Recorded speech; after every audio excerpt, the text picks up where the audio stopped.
আজ দুপুর 12টা নাগাদ ময়নার গড়সাবাতে বিজেপির পুরনো কার্যকর্তাদের নিয়ে একটি সাংগঠনিক বৈঠকের আয়োজন করা হয়।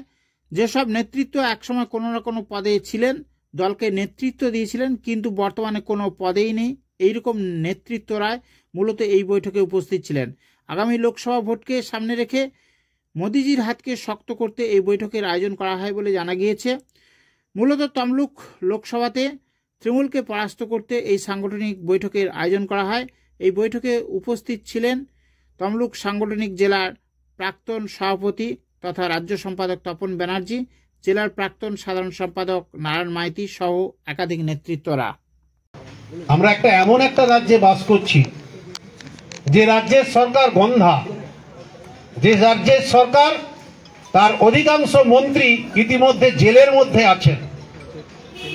উন্নয়ন নয়, মানুষের কাছে বিভ্রান্তির প্রচার তারা তুলে ধরার চেষ্টা করছেন। সারা পশ্চিম বাংলার মানুষ দেখতে পাচ্ছেন কোনো কর্মসংস্থান নেই।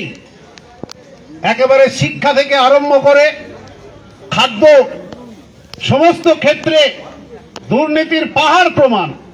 আর রাজ্য শাসক দলের মন্ত্রীরা, নেতারা, তাদের বাড়িতে হাজার হাজার কোটি টাকার সম্পত্তি এবং নগদ অর্থ আমরা দেখতে পাচ্ছি। আমরা বিশ্বের সবচাইতে বড় রাজনৈতিক দলের পতাকা তলে আছি এবং আগামী দিনে থাকবো।